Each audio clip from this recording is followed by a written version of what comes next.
February 3rd.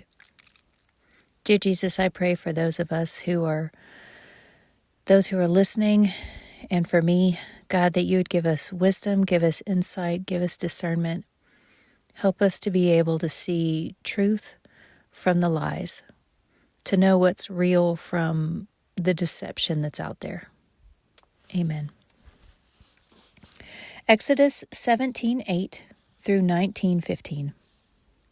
Now Amalek came and fought with Israel in Rephidim. And Moses said to Joshua, "Choose us some men and go out, fight with Amalek. Tomorrow I will stand on the top of the hill with the rod of God in my hand." So Joshua did as Moses said to him, and fought with Amalek. And Moses, Aaron, and Hur went up to the top of the hill. And so it was when Moses held up his hand that Israel prevailed. And when he let down his hand, Amalek prevailed. But Moses' hands became heavy. So they took a stone and put it under him, and he sat on it. And Aaron and Hur supported his hands, one on one side and the other on the other side, and his hands were steady until the going down of the sun. So Joshua defeated Amalek and his people with the edge of the sword. Then the Lord said to Moses, "Write this for a memorial in the book and recount it in the hearing of Joshua, that I will utterly blot out the remembrance of Amalek from under heaven." And Moses built an altar and called its name, "The Lord is my banner." For he said, "Because the Lord has sworn, the Lord will have war with Amalek from generation to generation." And Jethro, the priest of Midian, Moses' father-in-law, heard of all that God had done for Moses and for Israel his people, that the Lord had brought Israel out of Egypt. Then Jethro, Moses' father-in-law, took Zipporah, Moses' wife, after he had sent her back, with her 2 sons, of whom the name of one was Gershom. For he said, "I have been a stranger in a foreign land." And the name of the other was Eleazar. For he said, "The God of my father was my help, and delivered me from the sword of Pharaoh." And Jethro, Moses' father-in-law, came with his sons and his wife to Moses in the wilderness, where he was encamped at the mountain of God. Now he had said to Moses, "I, your father-in-law Jethro, am coming to you with your wife and her 2 sons with her." So Moses went out to meet his father-in-law, bowed down and kissed him. And they asked each other about their well-being, and they went into the tent. And Moses told his father-in-law all that the Lord had done to Pharaoh and to the Egyptians for Israel's sake, all the hardship that had come upon them on the way, and how the Lord had delivered them. Then Jethro rejoiced for all the good which the Lord had done for Israel, whom he had delivered out of the hand of the Egyptians. And Jethro said, "Blessed be the Lord, who has delivered you out of the hand of the Egyptians and out of the hand of Pharaoh, and who has delivered the people from under the hands of the Egyptians. Now I know that the Lord is greater than all the gods, for in the very thing in which they behaved proudly, he was above them." Then Jethro, Moses' father-in-law, took a burnt offering and other sacrifices to offer to God. And Aaron came with the elders of Israel to eat bread with Moses' father-in-law before God. And so it was on the next day that Moses sat to judge the people. And the people stood before Moses from morning until evening. So when Moses' father-in-law saw all that he did for the people, he said, "What is this thing that you are doing for the people? Why do you alone sit, and all the people stand before you from morning until evening?" And Moses said to his father-in-law, "Because the people come to me to inquire of God. When they have a difficulty, they come to me, and I judge between one and another, and I make known the statutes of God and his laws." So Moses' father-in-law said to him, "The thing that you do is not good. Both you and these people who are with you will surely wear yourselves out. For this thing is too much for you. You are not able to perform it by yourself. Listen now to my voice. I will give you counsel, and God will be with you. Stand before God for the people, so that you may bring the difficulties to God, And you shall teach them the statutes and the laws, and show them the way in which they must walk, and the work they must do. Moreover, you shall select from all the people able men, such as fear God, men of truth, hating covetousness, and place such over them to be rulers of thousands, rulers of hundreds, rulers of 50s, and rulers of 10s. And let them judge the people at all times. Then it will be that every great matter they shall bring to you, but every small matter they themselves shall judge. So it will be easier for you, for they will bear the burden with you. If you do this thing, and God so commands you, then you will be able to endure, and all this people will also go to their place in peace. So Moses heeded the voice of his father-in-law, and did all that he had said. And Moses chose able men out of all Israel, and made them heads over the people, rulers of thousands, rulers of hundreds, rulers of 50s, and rulers of 10s. So they judged the people at all times. The hard cases they brought to Moses, but they judged every small case themselves.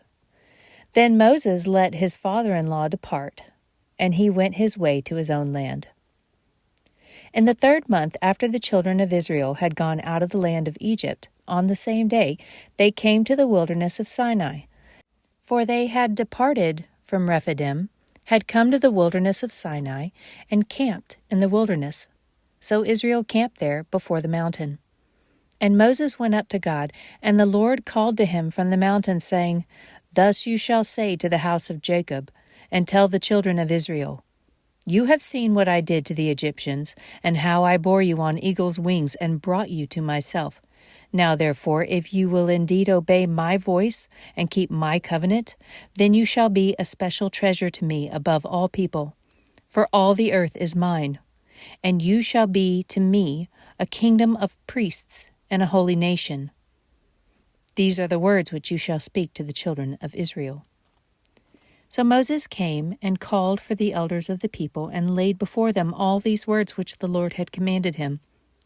Then all the people answered together and said, All that the Lord has spoken we will do. So Moses brought back the words of the people to the Lord. And the Lord said to Moses, Behold, I come to you in the thick cloud, that the people may hear when I speak with you, and believe you forever. So Moses told the words of the people to the Lord. Then the Lord said to Moses, Go to the people, and consecrate them today and tomorrow, and let them wash their clothes, and let them be ready for the 3rd day. For on the 3rd day the Lord will come down upon Mount Sinai in the sight of all the people. You shall set bounds for the people all around, saying, Take heed to yourselves that you do not go up to the mountain or touch its base. Whoever touches the mountain shall surely be put to death. Not a hand shall touch him, but he shall surely be stoned or shot with an arrow, whether man or beast. He shall not live. When the trumpet sounds long, they shall come near the mountain. So Moses went down from the mountain to the people and sanctified the people, and they washed their clothes. And he said to the people, Be ready for the 3rd day. Do not come near your wives. Matthew 22:34 through 23:12. But when the Pharisees heard that he had silenced the Sadducees, they gathered together. Then one of them, a lawyer, asked him a question, testing him, and saying, Teacher, which is the great commandment in the law? Jesus said to him, You shall love the Lord your God with all your heart, and with all your soul, and with all your mind. This is the first and great commandment, and the second is like it. You shall love your neighbor as yourself.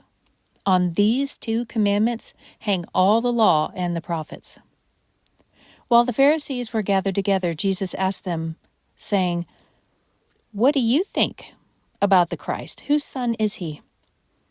They said to him, The son of David. He said to them, How then does David in the Spirit call him Lord, saying, The Lord said to my Lord, Sit at my right hand, till I make your enemies your footstool. If David then calls him Lord, How is he his son?" And no one was able to answer him a word, nor from that day on did anyone dare question him any more. Then Jesus spoke to the multitudes and to his disciples, saying, "The scribes and the Pharisees sit in Moses' seat. Therefore, whatever they tell you to observe, that observe and do, but do not do according to their works. For they say and do not do. For they bind heavy burdens, hard to bear, and lay them on men's shoulders, but they themselves will not move them with one of their fingers. But all their works they do to be seen by men. They make their phylacteries broad and enlarge the borders of their garments. They love the best places at feasts, the best seats in the synagogues, greetings in the marketplaces, and to be called by men, 'Rabbi, Rabbi.' But you do not be called Rabbi, for one is your teacher, the Christ, and you are all brethren. Do not call anyone on earth your father, for one is your Father, he who is in heaven. And do not be called teachers, for one is your teacher, the Christ. But he who is greatest among you shall be your servant, and whoever exalts himself will be humbled, and he who humbles himself will be exalted." Psalm 27, 7 through 14. Hear, O Lord, when I cry with my voice. Have mercy also upon me and answer me. When you said, "Seek my face," my heart said to you, "Your face, Lord, I will seek." Do not hide your face from me. Do not turn your servant away in anger. You have been my help. Do not leave me nor forsake me, O God of my salvation. When my father and my mother forsake me, then the Lord will take care of me. Teach me your way, O Lord, and lead me in a smooth path because of my enemies. Do not deliver me to the will of my adversaries, for false witnesses have risen against me, and such as breathe out violence. I would have lost heart unless I had believed that I would see the goodness of the Lord in the land of the living. Wait on the Lord. Be of good courage, and he shall strengthen your heart. Wait, I say, on the Lord. Proverbs 6:27 through 35. Can a man take fire to his bosom and his clothes not be burned?